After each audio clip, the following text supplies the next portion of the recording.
The day Beatrice Barrett collapsed in the dusty street of Eagle Pass, Texas. Nobody rushed to help her because they had already decided she was more trouble than she was worth. It was June 1878, and the summer heat had turned merciless, baking the ground until it cracked like old leather. Beatrice had been walking from the general store to the boarding house, where she cleaned rooms in exchange for a tiny attic space, when her vision blurred and her knees buckled. The basket she carried tumbled from her grip, spilling the meager supplies she had purchased with her week's wages across the dirt road. A loaf of bread rolled into a wagon rut.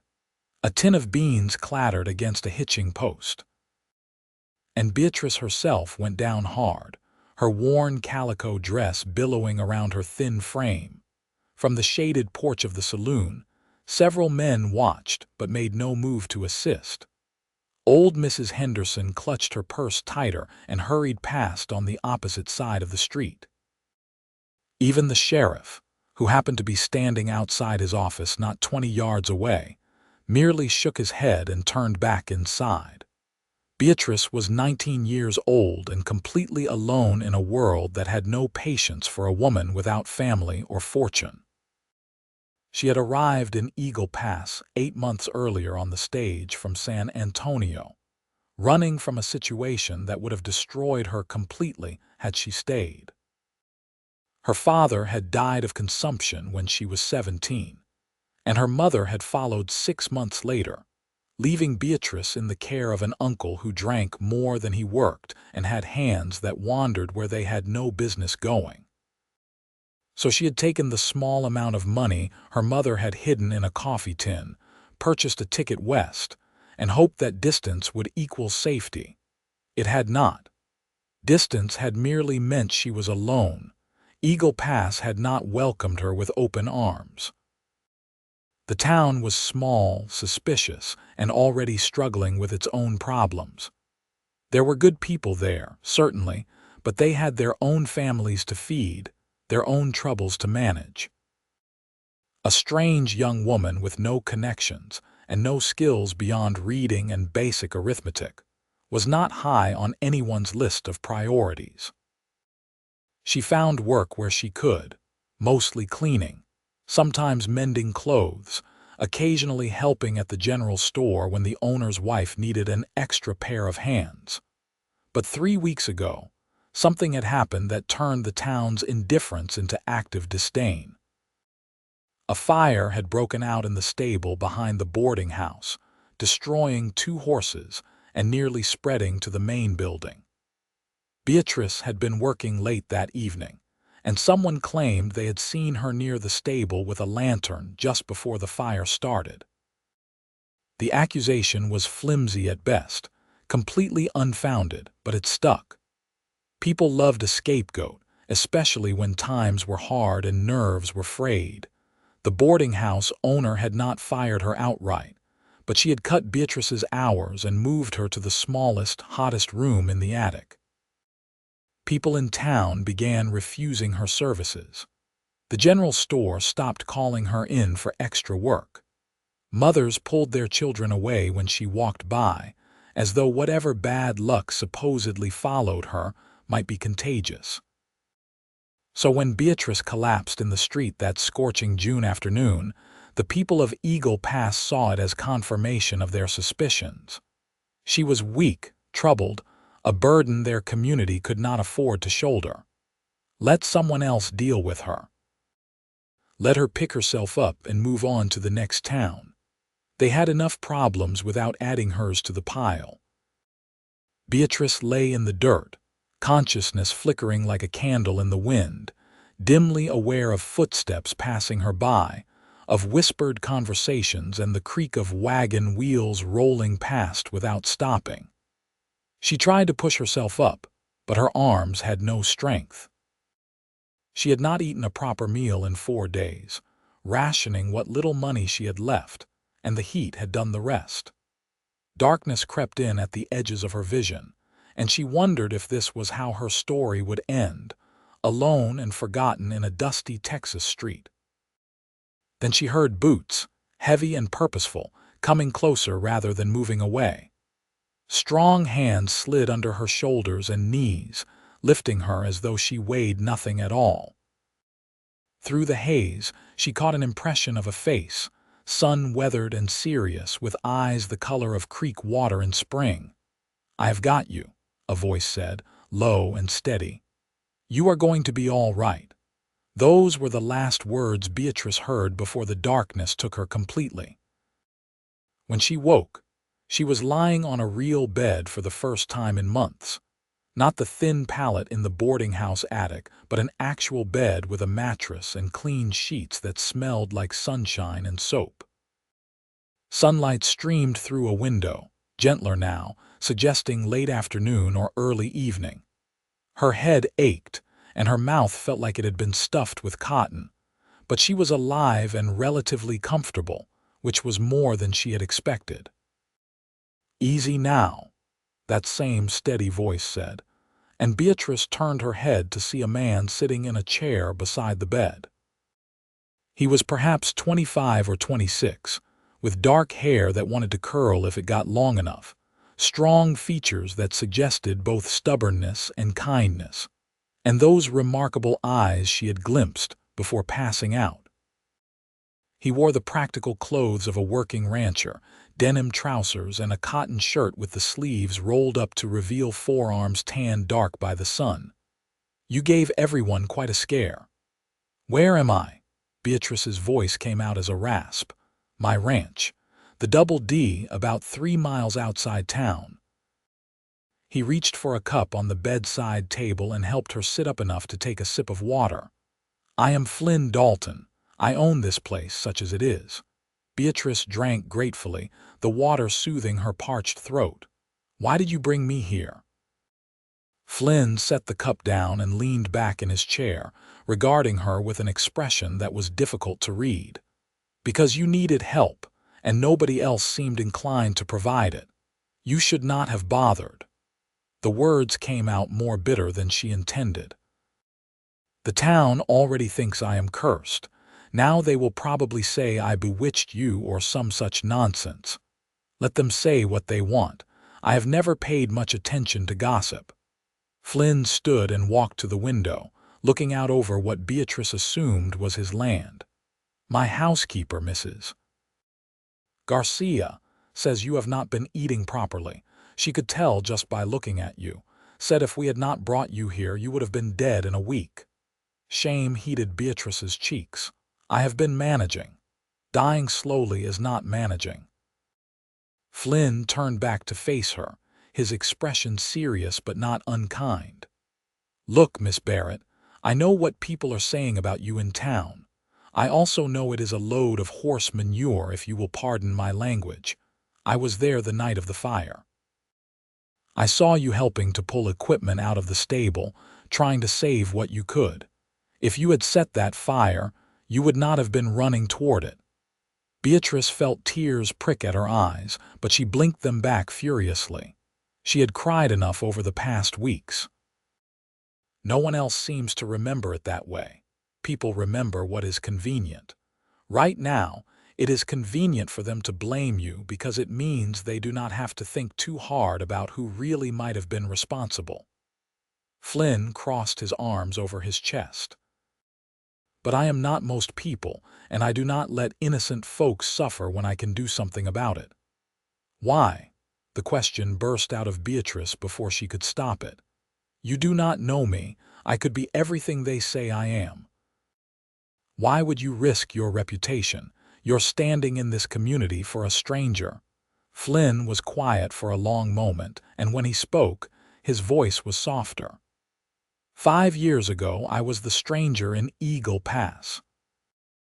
I came here from Missouri with nothing but a horse, a saddle, and enough money to buy a small piece of land that nobody else wanted. This ranch was rocks and scrub, and more problems than promise. People in town thought I was a fool, said I would be bankrupt within a year. Some of them would not even sell me supplies, convinced I could not pay my bills.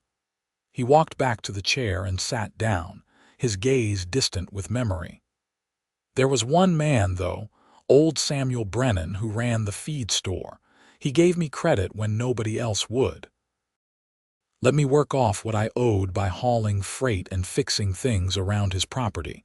Never asked for anything except that I work hard and deal honestly.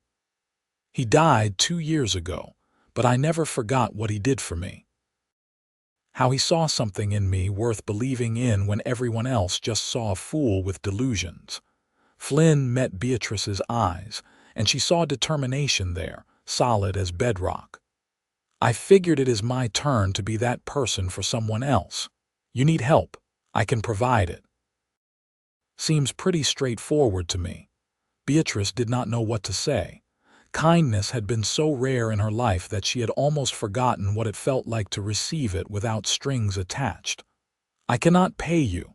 Did I ask you to? No, but I cannot just take charity. I have to work. I have to earn my way. A slight smile tugged at Flynn's mouth. Well, as it happens, I could use some help around here. Mrs. Garcia comes in 3 days a week to cook and clean, but there is more work than she can handle alone. The house needs attention, the chickens need tending, and I have been trying to organize 5 years' worth of paperwork into something that makes sense, but I am better with cattle than I am with ledgers. If you are interested, I could offer you a job. Room, board, and wages. Nothing fancy but honest work. Beatrice's heart hammered against her ribs. It sounded too good to be true, which in her experience usually meant it was. What would people say? About what? About a single woman living on your ranch, working for you. She gestured helplessly. People talk. People are already talking about you, so I do not see how it could get much worse. Flynn's tone was practical, matter of fact. And for what it is worth, Mrs. Garcia is here regularly, and I have 2 ranch hands who live in the bunkhouse, so it is not like we would be alone. Everything will be proper and above board. But if you are worried about your reputation, I can try to find you something in town instead. No. The word came out sharper than Beatrice intended. The thought of going back to Eagle Pass, to those condemning stares and whispered accusations, made her stomach turn. No, I would rather stay here if the offer is genuine. It is. Then I accept, and thank you. Beatrice paused, struggling to find words adequate to express what his kindness meant. I will work hard. I promise I will earn what you pay me. Flynn stood and moved toward the door. I have no doubt. Rest now. Mrs. Garcia left some soup for when you wake up hungry. I will have one of the hands bring it in. We can talk more about the specifics tomorrow when you are feeling stronger. He was almost through the door when Beatrice called out, "Mr. Dalton." He turned back. "Yes. Why did you really help me? The truth." Flynn considered the question, his hand resting on the door frame. "I suppose because I have been where you are. Not exactly, but close enough. I know what it feels like to be judged unfairly, to have people decide who you are before they know the first thing about you. And I know what a difference one person's kindness can make. Sometimes that is all it takes to change everything. One person willing to see past the surface to what is really there." He left before Beatrice could respond, closing the door quietly behind him. She lay back against the pillows, her mind spinning. In the space of a few hours, her entire world had shifted. She had gone from dying alone in the street to lying in a comfortable bed with the promise of work, safety, and something she had not felt in longer than she could remember: hope. Over the following days, Beatrice discovered that Flynn Dalton was a man of his word. He asked nothing of her except that she rest and recover her strength, despite her protests that she should begin working immediately. Mrs. Garcia, a round woman in her 50s with kind eyes and a no-nonsense attitude, fussed over Beatrice like a mother hen, bringing her meals that were more food than Beatrice had seen in weeks, and refusing to let her leave the bed until she had eaten every bite. "You are nothing but bones, Mrs. Garcia scolded gently in her accented English as she set down a tray laden with eggs, biscuits, and jam. "How can you work if you have no strength? Eat, rest. Then we talk about work." The ranch itself was smaller than Beatrice had imagined, but well-maintained and clearly the product of hard labor and careful planning. From her window, she could see the main barn, a chicken coop, a corral with several horses, and pastures stretching toward rolling hills in the distance. The house was modest, a simple wooden structure with 4 rooms, but it was clean and solid, built to last. On the third day, Beatrice felt strong enough to venture downstairs. She found Flynn at the kitchen table, surrounded by papers and ledgers, a pencil tucked behind one ear and a look of intense frustration on his face.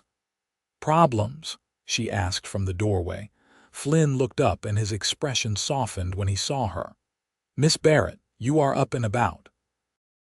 How are you feeling?" "Better. Much better, thanks to you and Mrs. Garcia." Beatrice moved into the kitchen, smoothing down the simple dress Mrs. Garcia had lent her. Her own clothes had been so worn and dirty that the housekeeper had insisted on throwing them out and providing her with 2 dresses that had belonged to her daughter before she married and moved to San Antonio. "Is there something I can help with?" Flynn gestured ruefully at the mess of papers. "Unless you have a talent for numbers and organization, I doubt it. I'm trying to reconcile my expenses from the past 6 months, and nothing is adding up the way it should." Beatrice stepped closer and glanced at the ledgers. The handwriting was clear enough, but the columns were chaotic, entries made in no particular order, some dated, others not. "May I?" Flynn pushed back his chair. "Be my guest. If you can make sense of this disaster, I will consider it a minor miracle." Beatrice sat down and began sorting through the papers, her mind automatically categorizing and organizing. Her father had kept the books for a small dry goods store before his illness, and he had taught Beatrice the basics of accounting when she was just a girl. She had not realized how much she remembered until now, her hands moving with practiced efficiency as she separated receipts into piles, cross-referenced dates, and began creating a system from the chaos. Flynn watched for a few minutes, then quietly rose and fetched a pot of coffee, pouring 2 cups and setting one beside Beatrice without interrupting her work. An hour passed, then 2. The sun climbed higher, filling the kitchen with warm light. Finally, Beatrice sat back and flexed her fingers. "Well," Flynn asked, "you are not as disorganized as you think. The information is all here. It was just not arranged in a way that made it easy to see patterns." Beatrice turned the main ledger toward him, pointing to the columns she had created. "I reorganized everything by category and by month. Your biggest expenses are feed and equipment repairs, which makes sense for a ranch. Your income from cattle sales has been steady, increasing slightly each quarter. Overall, you are profitable, but just barely. If you have a bad season or an unexpected expense, it could put you in a difficult position." Flynn leaned in to study the ledger, his shoulder brushing against hers. Beatrice became suddenly, acutely aware of his proximity, the scent of leather and sun-dried cotton, the warmth radiating from his skin. She shifted slightly, trying to maintain a proper distance. "This is incredible," Flynn said, his voice filled with genuine admiration. "I've been staring at these numbers for weeks and could not make heads or tails of them. You did this in 2 hours. It is just organization. Anyone could do it if they knew the principles." "No, not anyone. This takes skill." Flynn met her eyes, and Beatrice felt her cheeks warm under his gaze. "I meant what I said about needing help with the paperwork. If you are willing, I would like you to take over the books entirely. Keep track of expenses, manage the accounts, handle correspondence with buyers. It would be a real job, not just busy work to make you feel useful. Beatrice felt a flutter of excitement in her chest. Real work, work that used her mind and her skills, work that mattered. I would like that very much. Good. Then it is settled. Flynn straightened and took a sip of his coffee. We can work out the details of your wages this evening.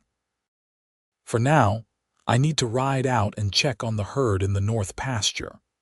One of my hands, Tom, reported seeing a coyote lurking around yesterday. I want to make sure we have not lost any calves.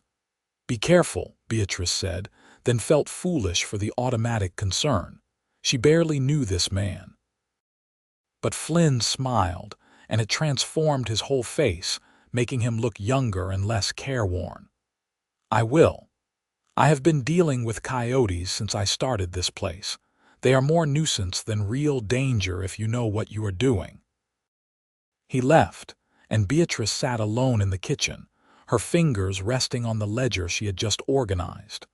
For the first time in as long as she could remember, she felt useful, valued, like she was building towards something rather than just surviving day to day. It was a fragile feeling, delicate as spun glass, but it was there, warm and real in her chest. The days began to settle into a rhythm. Beatrice rose early and helped Mrs. Garcia prepare breakfast for Flynn and the two ranch hands, Tom and Jesse. Tom was in his 40s, quiet and competent, with a wife and children in town. Jesse was younger, barely 20, eager and hardworking if a bit clumsy. Both men treated Beatrice with polite respect, taking their cues from Flynn, who made it clear that she was to be treated as a valued member of the household. After breakfast, Beatrice would spend several hours working on the ranch accounts, creating order from chaos, tracking expenses and income, writing letters to potential buyers and suppliers. She discovered that she had a knack for negotiation, managing to secure better prices on feed and equipment through carefully worded correspondence that emphasized Flynn's reliability and the quality of his cattle. In the afternoons, she would help Mrs. Garcia with household tasks, learning to cook dishes she had never attempted before, mending work clothes, tending the vegetable garden that provided fresh produce for the table. The work was hard, but it was satisfying in a way her previous jobs had never been. She was not just cleaning up after strangers or performing tasks for people who looked through her as though she were invisible. She was contributing to something, helping to build and maintain a home. And through it all, there was Flynn. Flynn Dalton was unlike any man Beatrice had ever known.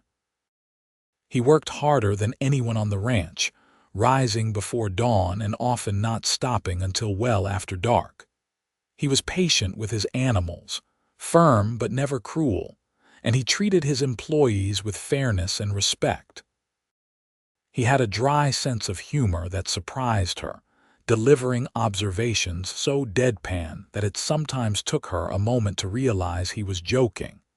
But it was the small kindnesses that struck her most. The way he always made sure she had eaten before he sat down to his own meal. How he noticed when she was tired and would insist she take a break, often sitting with her on the porch in the evening, sharing coffee and conversation as the sun set over the hills. The way he listened when she spoke, really listened, as though her thoughts and opinions mattered. Beatrice found herself looking forward to those evening conversations more than she wanted to admit. They would talk about everything and nothing, sharing stories from their pasts, discussing plans for the ranch, debating the merits of various books they had read. Flynn was better educated than she had initially assumed, having attended school through the 8th grade and continued reading whenever he could find the time. "My mother was a teacher," he told her one evening as they sat on the porch watching the stars emerge. "She believed education was the key to everything, made sure I knew how to read, write, and cipher before she died, said a man with knowledge could go anywhere, do anything. She sounds like a wise woman, Beatrice said softly. She was. She died when I was 14. Fever took her in less than a week. My father followed 2 years later. Heart just gave out. I think he died of grief as much as anything else. They loved each other fiercely. I always hoped I would find something like that someday. He paused, then added, not the dying part, the loving part. Beatrice felt her heart skip. I think that is what everyone hopes for. Do you hope for that? I mean, she considered the question carefully. I used to. When I was younger, I imagined I would meet someone, fall in love, have a family.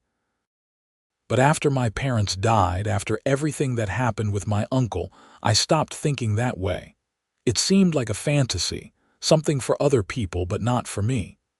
Flynn turned to look at her, his expression serious in the gathering twilight.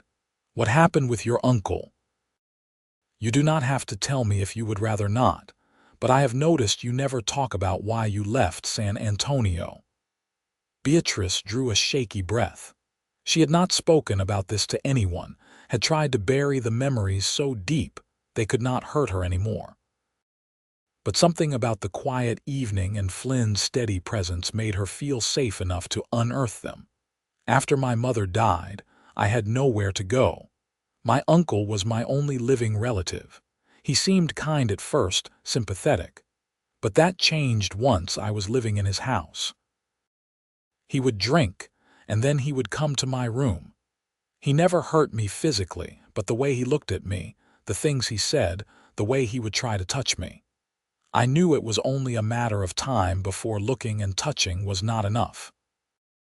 Flynn's jaw tightened, a muscle jumping in his cheek, but he said nothing, letting her continue at her own pace. So I left.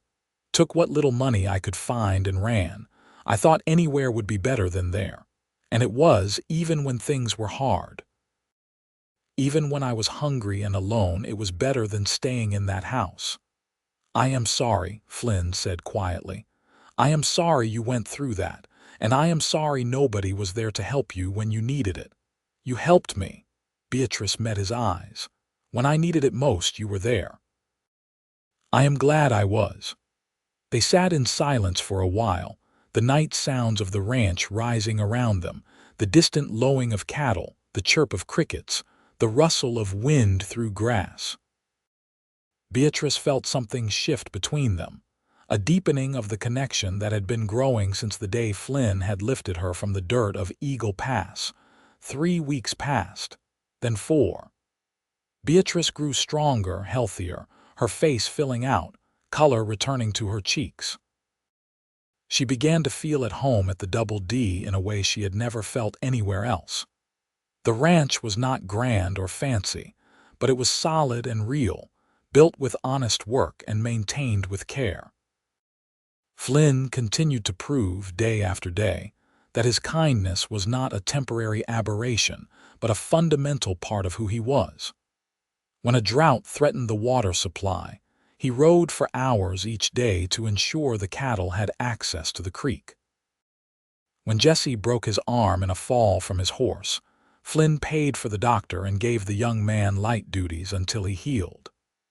When Mrs. Garcia's grandson fell ill, Flynn sent her home with a week's wages and told her not to worry about the work, that he and Beatrice would manage. "You are too good," Beatrice told him as they tackled the mountain of laundry that had accumulated in Mrs. Garcia's absence. "People will take advantage. Let them try." Flynn plunged a shirt into the wash tub with perhaps more force than necessary. "I would rather be too kind than too hard. The world has plenty of hard men. It could use a few more kind ones." Beatrice smiled as she hung a sheet on the line to dry. "Is that what you are, a kind man?" "I am a man who tries to do right when he can. Sometimes I succeed, sometimes I fail, but I try." He looked at her over the wash tub, water dripping from his hands. "What about you? What kind of woman are you?" "I am still figuring that out," Beatrice admitted. "For so long I was just trying to survive. I did not have the luxury of thinking about who I was or who I wanted to be." But here, working with you, I am starting to discover parts of myself I did not know existed. I am stronger than I thought, braver, more capable. You were always those things, Flynn said.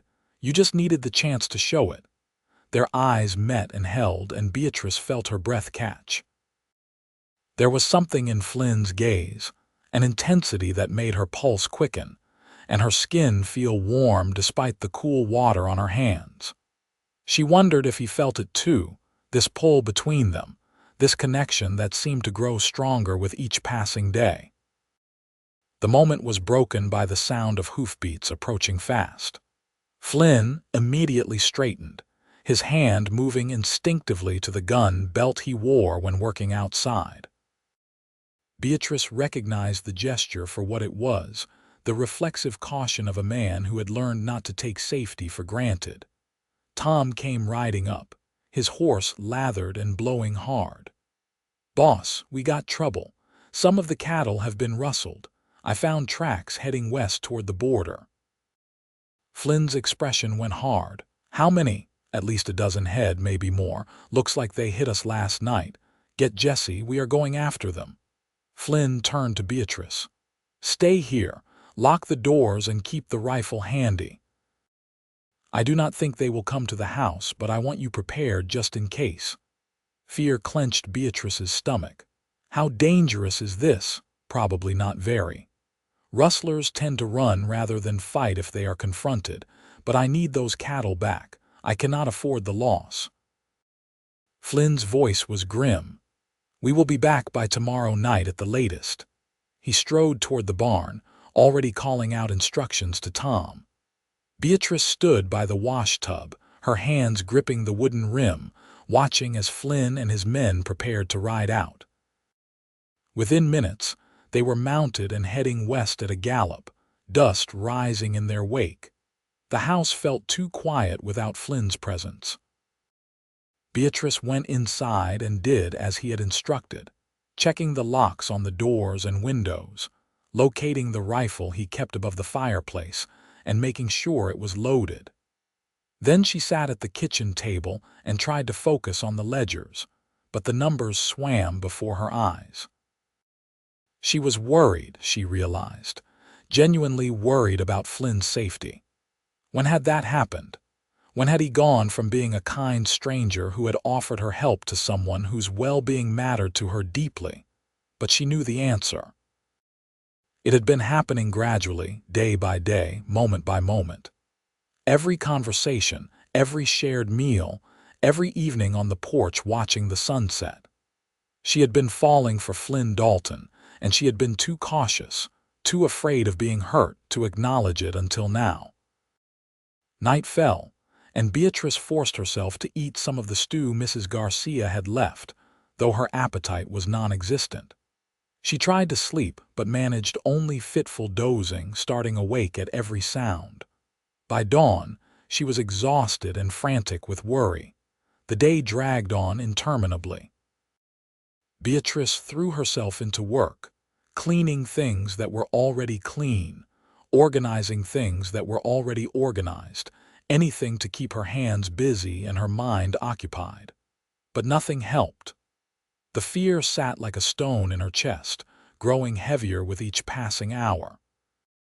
It was late afternoon when she heard the hoofbeats again. Beatrice ran to the window and felt relief crash over her like a wave when she saw Flynn riding up to the house. He was dirty and clearly exhausted, but he was whole and unhurt. Behind him, Tom and Jesse herded the recovered cattle toward the pasture. Beatrice was out the door before she could think better of it, running toward Flynn as he dismounted. He caught her, his arms coming around her automatically, and she realized she was shaking. "Hey," he said softly, his voice rough with fatigue. "Hey, it is all right, we are fine, we got the cattle back." "I was so worried." The words came out muffled against his shirt. Flynn's arms tightened around her. "I am sorry. I should have sent word, but we were moving fast and I wanted to make sure we caught up to the rustlers before they got too far." Beatrice pulled back slightly, just enough to look up at his face. "Did you catch them?" "We did." Turn them over to the sheriff in Piedras Negras just across the border. They will face justice, and we got our cattle back. Everything turned out fine. But Beatrice barely heard the words. She was too focused on the fact that Flynn was still holding her, that his hands were warm against her back, that his face was only inches from hers. She saw the moment his expression changed, saw awareness flicker in his creek water eyes. "Beatrice," he said, and her name had never sounded like that before, soft and wondering and full of possibility. "Yes, I am going to kiss you now, if that is all right." Her heart hammered against her ribs. "Yes, that is all right."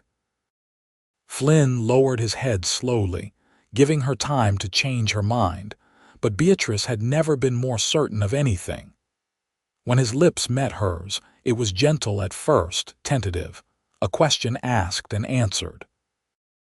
Then his hand came up to cup her face, and the kiss deepened, becoming something more urgent, more necessary. When they finally broke apart, both breathing hard, Flynn rested his forehead against hers. "I have wanted to do that for weeks. Only weeks." Beatrice asked, surprised by her own boldness. Flynn laughed, the sound warm and genuine. "All right, maybe since the first time you smiled at me. That first real smile when you were organizing my disaster of a ledger and looked up like you had just solved the world's greatest puzzle."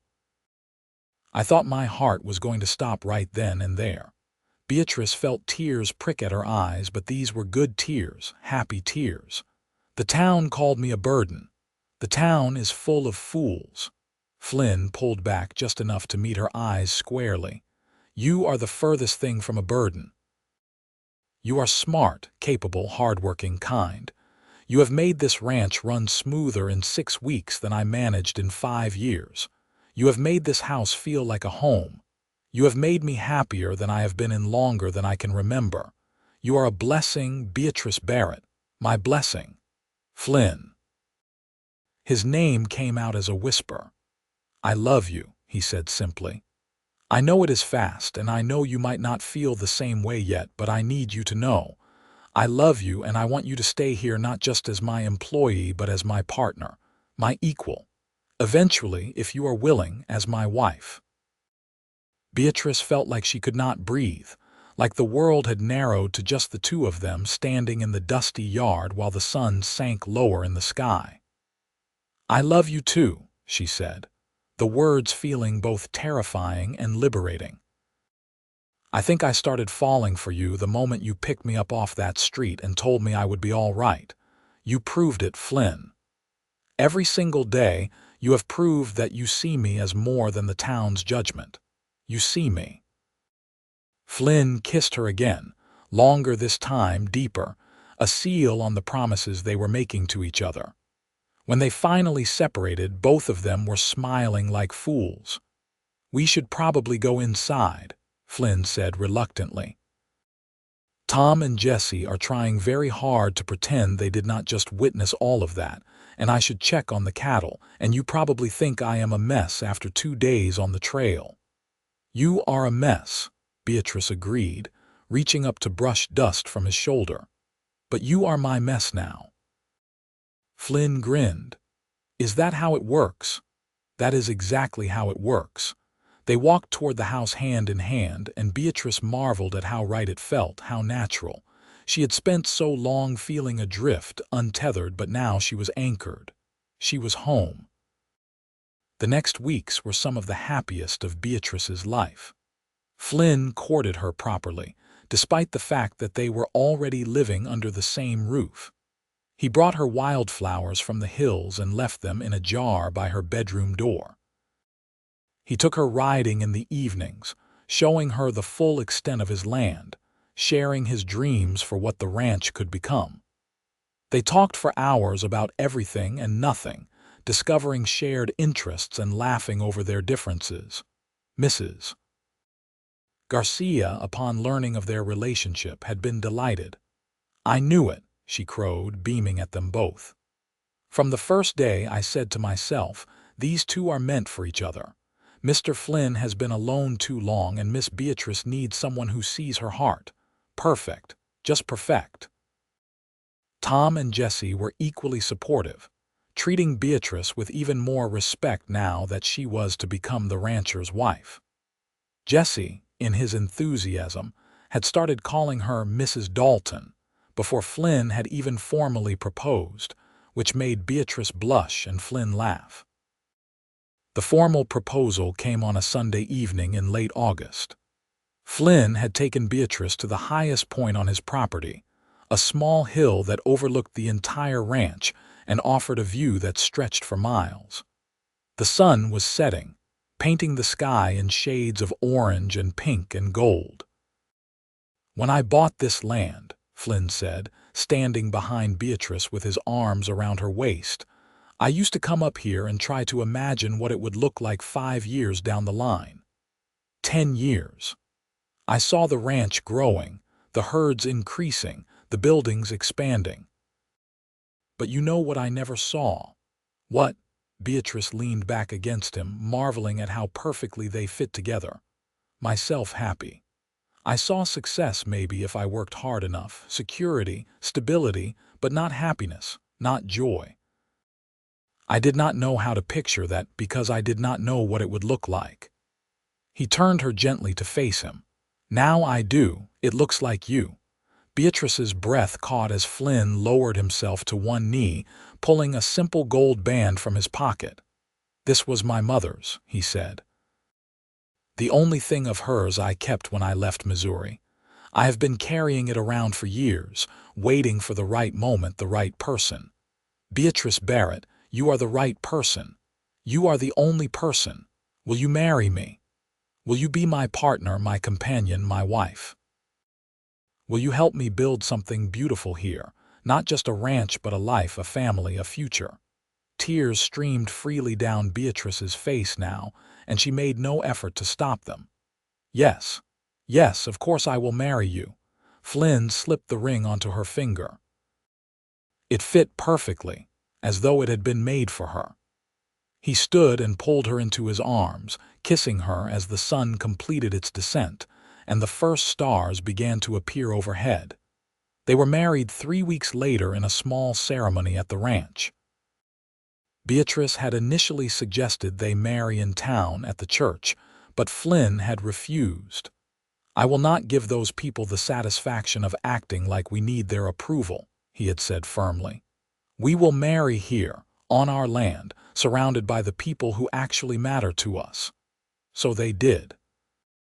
Mrs. Garcia and her family attended, along with Tom and his wife and children, Jesse and his sweetheart from town, and a few other friends Flynn had made over the years, people who knew him well enough to judge him by his character rather than by gossip. The ceremony was simple but beautiful. Beatrice wore a dress Mrs. Garcia had helped her sew from fabric Flynn had insisted on buying, cream-colored cotton with delicate embroidery at the collar and cuffs.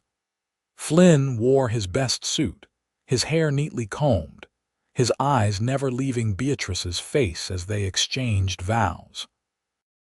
"I promise to honor you, protect you, and cherish you all the days of my life," Flynn said, his voice steady and sure. "I promise to be your partner in all things, to listen to your counsel, to support your dreams. I promise to prove to you, every single day, that you are valued and loved and essential. You are no burden, Beatrice. You are my greatest blessing, and I will spend the rest of my life being worthy of you." Beatrice had to pause to collect herself before she could speak her own vows. "I promise to stand by your side through whatever comes, good or bad. I promise to work alongside you to build the life we both want. I promise to trust you, to believe in you, to love you with everything I have. You saw me when I was invisible. You valued me when I was discarded. You gave me hope when I had none. I will never forget that, Flynn, and I will spend the rest of my life showing you what a difference your kindness made." When they kissed as husband and wife, everyone cheered. Mrs. Garcia cried happy tears and immediately began fussing over the food she had prepared for the celebration. The children ran and played while the adults ate and talked and toasted the newlyweds. As the evening wore on and the stars came out, someone produced a fiddle, and there was dancing in the yard. Flynn pulled Beatrice close as they swayed to the music. "Happy?" he asked. "Happier than I ever imagined I could be." She looked up at him, this man who had changed her entire world. "Thank you. For what? For everything. For seeing me, for choosing me, for proving every single day that I matter." Flynn's arms tightened around her. "You do matter, you always have. I just made sure you knew it." Their first year of marriage was not without challenges. A hard winter killed some of the cattle, forcing them to dip into their savings to restock. A drought the following summer tested their water resources and their resolve. There were the usual frustrations of running a ranch: equipment breaking down at the worst possible times, hands quitting without notice, buyers trying to undercut their prices. But through it all, they worked together, and that made all the difference. Beatrice's careful management of the books helped them weather financial difficulties that might have sunk a less organized operation.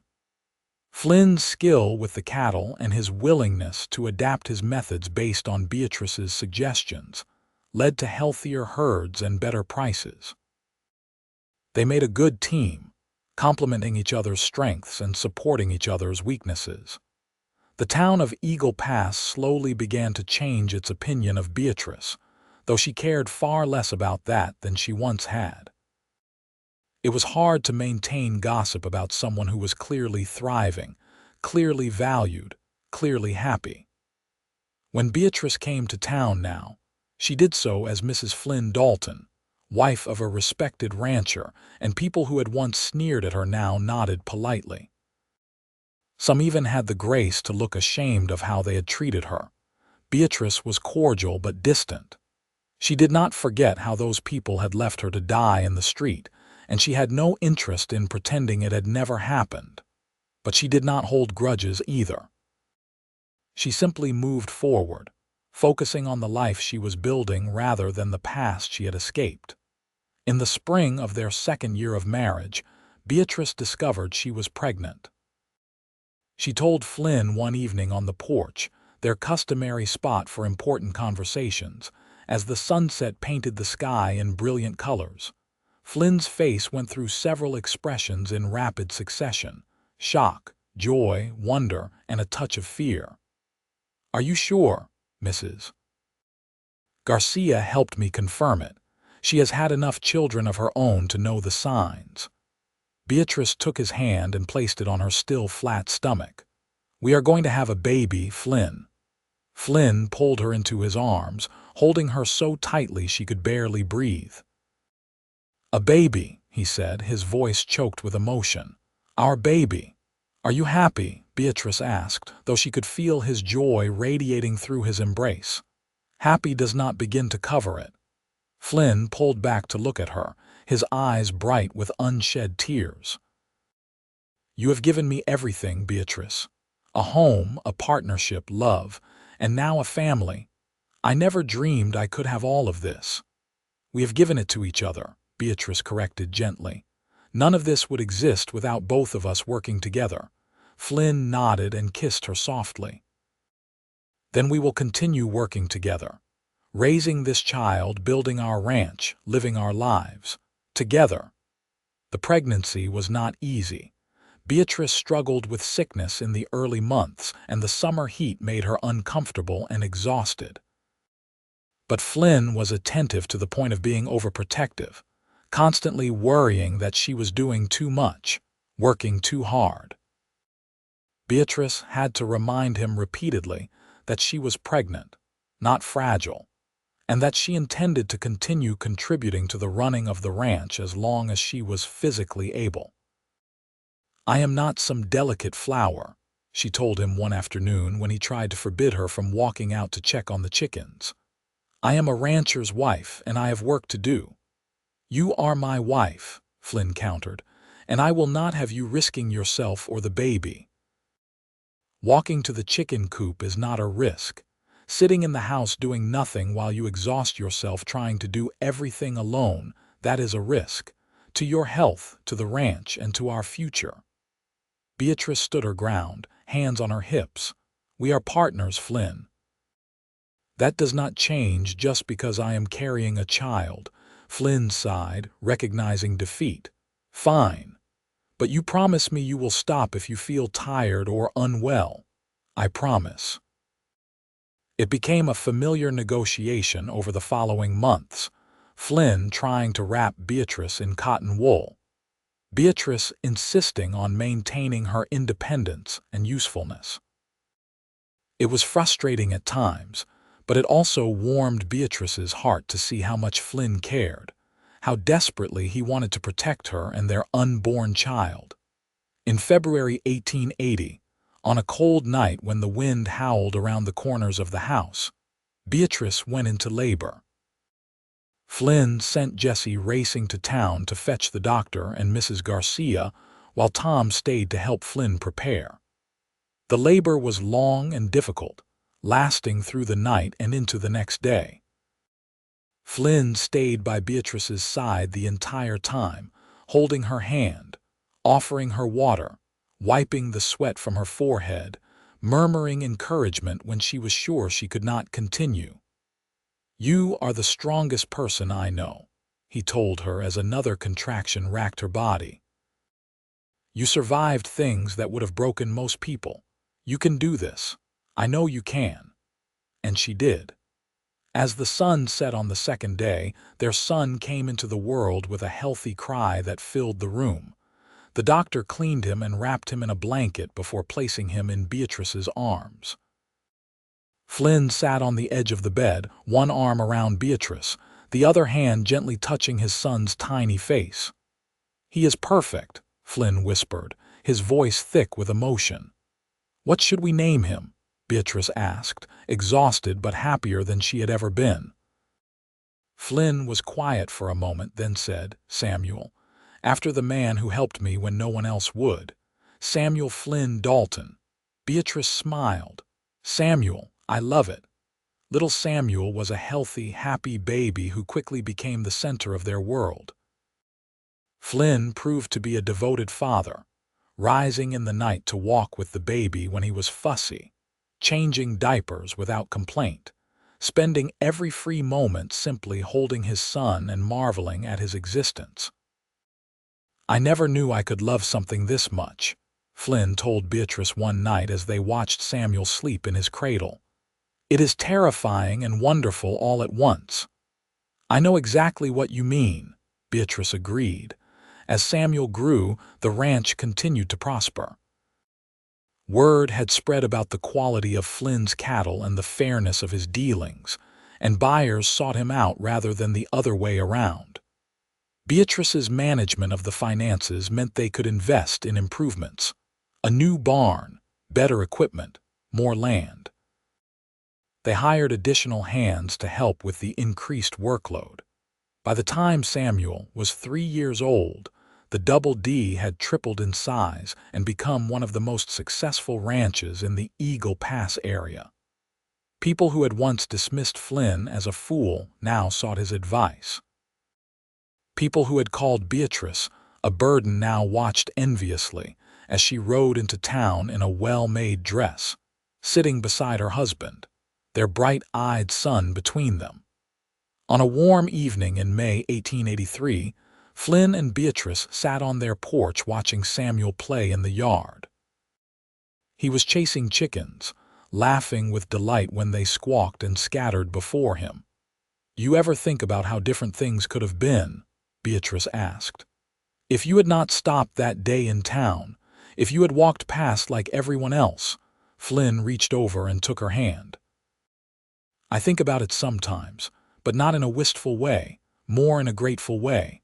I am grateful I was there, grateful I listened to the voice telling me to help, grateful for every choice that led me to you." "The town called me a burden," Beatrice said softly, "and I called you a blessing." Flynn brought her hand to his lips and kissed it gently. "I was right, and I have proved it every day. You are my blessing, Beatrice. You and Samuel both. You are everything good in my life." Beatrice leaned her head on his shoulder, watching their son play in the golden light of the setting sun. "And you are everything good in mine." 2 years later, Beatrice gave birth to their daughter, a tiny girl with Flynn's eyes and Beatrice's dark hair. They named her Rebecca, after Beatrice's mother. Samuel, now 5, was delighted with his baby sister and appointed himself her protector, a role he took very seriously. The years passed, bringing more growth and more blessings. Another son, Thomas, arrived in 1888, completing their family. The ranch continued to expand, becoming one of the largest and most respected in all of South Texas. Flynn took on a partner, Jesse, who had grown from an eager young ranch hand into a skilled and trustworthy man. This allowed Flynn to spend more time with his family while ensuring the ranch was still well managed. Beatrice, for her part, became known throughout the region for her sharp business mind and her kindness. She helped other ranch wives organize their household accounts, taught their daughters to read and cipher, and quietly assisted families who fell on hard times. She never forgot what it felt like to be desperate and alone, and she made sure that no one in her community would suffer that way if she could help it. The town of Eagle Pass eventually did apologize, in its way. The mayor came to the ranch himself in the spring of 1890, hat in hand, to ask if Flynn and Beatrice would consider hosting the annual spring social. "It would be an honor," the mayor said, clearly uncomfortable. "Your ranch is the finest in the area, and Mrs. Dalton, well, everyone knows she is a lady of quality and refinement. We would be grateful for your hospitality." Flynn and Beatrice exchanged glances. Finally, Beatrice spoke. "We will host your social, Mayor, but on one condition: that you publicly acknowledge the injustice done to me all those years ago, that you admit the town was wrong to treat me as they did." The mayor shifted his weight from foot to foot. "That is a steep price, Mrs. Dalton. Justice is not a price, Mayor. It is a necessity. If you want to celebrate on my land, surrounded by what my husband and I have built, then you will acknowledge the truth. Otherwise, you can hold your social elsewhere." The mayor agreed, and at the social, standing before all the assembled townspeople, he made a public apology to Beatrice for the way she had been treated. It was awkward and clearly difficult for him, but he did it, and Beatrice accepted gracefully. Later that evening, as guests milled about enjoying food and music, Flynn found Beatrice standing a little apart from the crowd, looking out over the ranch that had become their legacy. "Regrets?" he asked, slipping his arm around her waist. "None," Beatrice said firmly.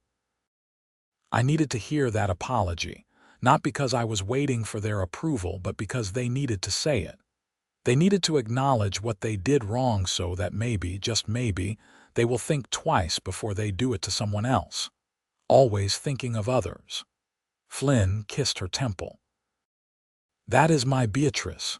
Your blessing," she corrected with a smile. "My blessing," he agreed. "Always and forever." The children grew strong and healthy, each inheriting different aspects of their parents. Samuel had his father's steady reliability and his mother's head for numbers. Rebecca was adventurous and independent, learning to ride almost before she could walk. Thomas was gentle and thoughtful, more interested in books than in ranching, which his parents encouraged. They wanted their children to choose their own paths, not be forced into predetermined roles. As the 19th century drew to a close, Flynn and Beatrice looked back on nearly 20 years of marriage and marveled at the life they had built. The ranch that had once been struggling was now prosperous and secure, not just for them but for their children and grandchildren to come. The family that had seemed impossible for each of them to imagine had become the center of their world. On a warm evening in June 1898, almost exactly 20 years after the day Flynn had lifted Beatrice from the street in Eagle Pass, they sat on their porch watching the sunset. Their children were inside, Samuel helping Thomas with his studies while Rebecca played with the new puppy Flynn had brought home the previous week. 20 years, Beatrice said wonderingly. How did that happen? One day at a time, Flynn replied, his hand finding hers automatically. One sunrise, one sunset, one moment of choosing each other over and over again. Choosing love over fear, Beatrice added, choosing faith over doubt, choosing to see blessing instead of burden. Flynn turned to look at her, this woman who had transformed his life in ways he could never have imagined. She was 40 now, with silver beginning to thread through her dark hair, fine lines around her eyes from years of smiling, hands that showed the evidence of hard work. She was the most beautiful thing he had ever seen. I would do it all again, he said. Every single moment, every challenge, every triumph, all of it exactly the same as long as it led me back to you. Beatrice felt tears prick at her eyes, but they were happy tears. And I would do it all again, too. Every hardship, every moment of doubt, every fear, because it brought me here to you, to this life, to our family. The town called me a burden all those years ago, but you, Flynn Dalton, you called me a blessing. You are a blessing, Flynn said firmly. You always have been. I just made sure you knew it. And you proved it, Beatrice whispered. Every single day you proved it. They sat in comfortable silence, hands intertwined, watching the sky turn from gold to pink to deep purple. Inside the house, they could hear their children laughing, the sounds of a family secure and happy and together. It was everything they had worked for, everything they had built, and it was beautiful. The years continued to roll forward.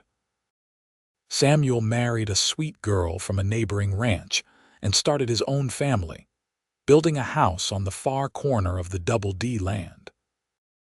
Rebecca shocked everyone by deciding to become a teacher, following in the footsteps of the grandmother she had never met, working in a newly built school in Eagle Pass. Thomas went east to study at a university, something that filled both his parents with pride and a touch of sadness at his absence, though he wrote faithfully and returned for long visits. Flynn and Beatrice grew older together, their love deepening with each passing year. They weathered new challenges, economic downturns, droughts, the changing times that came with the new century. But they faced everything together, just as they always had, partners in every sense of the word. On a crisp autumn evening in 1910, Flynn and Beatrice celebrated their 32nd wedding anniversary surrounded by their children, grandchildren, and a community that had long since recognized the value of the woman they had once dismissed. The ranch house, expanded and improved over the years, was filled with laughter and love. As the party wound down and the guests departed, Flynn and Beatrice found themselves alone on the porch once more. It had become their place, the spot where they had shared so many important conversations, made so many plans, dreamed so many dreams. You remember what you said to me the day you proposed? Beatrice asked, leaning against Flynn's shoulder. I said a lot of things that day, Flynn replied with a smile. Which part are you thinking of? You said you wanted to build something beautiful, not just a ranch but a life, a family, a future. I remember. Beatrice gestured to the ranch spread out before them, the well-maintained buildings, the healthy cattle grazing in the distance, the lights from Samuel's house twinkling on the far hill. We did it, Flynn. We built something beautiful. Flynn's arm tightened around her. We did. And it is more beautiful than I ever imagined it could be, because it is built on love. Our love for each other, our love for our children, our love for this land and this life. That is the foundation of everything good here. The town called me a burden, Beatrice said, as she had said so many times over the years, the refrain that reminded her of how far she had come. And I called you a blessing and proved it every day, Flynn finished, as he always did. The best decision I ever made was stopping to help you that day. Everything good in my life flows from that moment. Everything good in my life flows from your kindness, Beatrice countered. From your willingness to see me when I was invisible, to value me when I was discarded. We saved each other, Flynn said simply. That is what love does. It sees what others miss. It values what others discard. It builds where others only see ruin. They sat in the gathering darkness, two people who had found each other against all odds and built something lasting. The ranch would continue after them, passed down to their children and grandchildren. The love they had shared would echo through the generations, a testament to the power of kindness, faith, and commitment. As the stars emerged overhead, Beatrice thought back to that desperate girl lying in the street all those years ago, certain her story was ending. How wrong she had been. Her story had not been ending at all. It had been beginning, with a cowboy who saw blessing where everyone else saw burden, and who proved it every single day for the rest of their lives. And it was a beautiful story, made all the more precious because it had been built one day at a time, one choice at a time, one moment of choosing love over fear, faith over doubt, together over alone. The town of Eagle Pass had called her a burden, but Flynn Dalton had called her a blessing, and in doing so, he had given her not just a life but a reason to live it fully, joyfully, and without regret.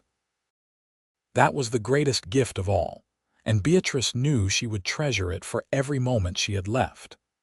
As would Flynn, who had learned that sometimes the greatest blessings come disguised as burdens, waiting for someone with eyes to see and a heart brave enough to believe.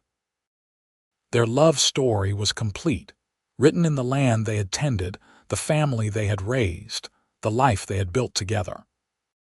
It was a story of redemption and hope, of seeing past surface judgments to the truth beneath, of proving through daily actions that love was not just a feeling but a choice, made over and over again. And they lived it fully, right up until their final days, which came many years later, peaceful and surrounded by the family they had created and the legacy they would leave behind. The Double D Ranch continued to thrive under Samuel's management, carrying forward the values his parents had instilled. Rebecca's students learned not just reading and arithmetic but the importance of kindness and seeing the value in every person. Thomas became a writer, penning stories that celebrated the strength and resilience of ordinary people doing extraordinary things.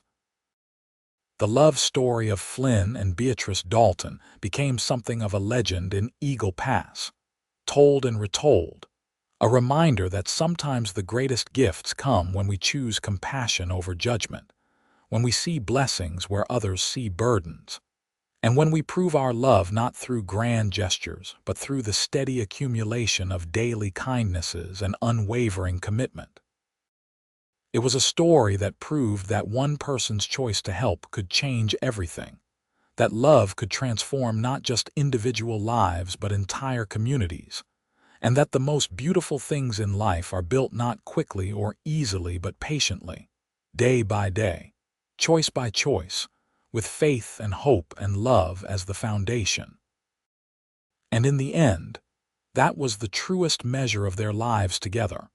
Not the wealth they accumulated or the success of their ranch, but the love they shared, the family they nurtured, and the example they set for all who knew them. They proved that blessing and burden were not inherent qualities but choices, perspectives, decisions about how to see and value other people.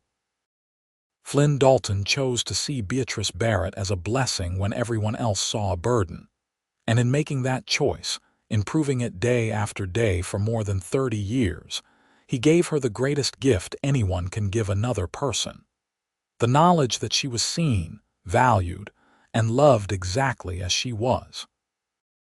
And Beatrice, in accepting that gift and returning it with her whole heart, proved that love is the most powerful force in the world, capable of healing old wounds, building new futures, and transforming lives in ways that ripple out far beyond what we can see or imagine.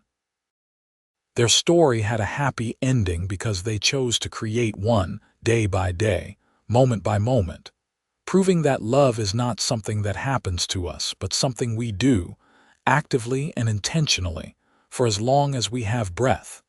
The town called her a burden. The cowboy called her a blessing and proved it daily. And together, they built a life that was richer, fuller, and more beautiful than either could have imagined alone.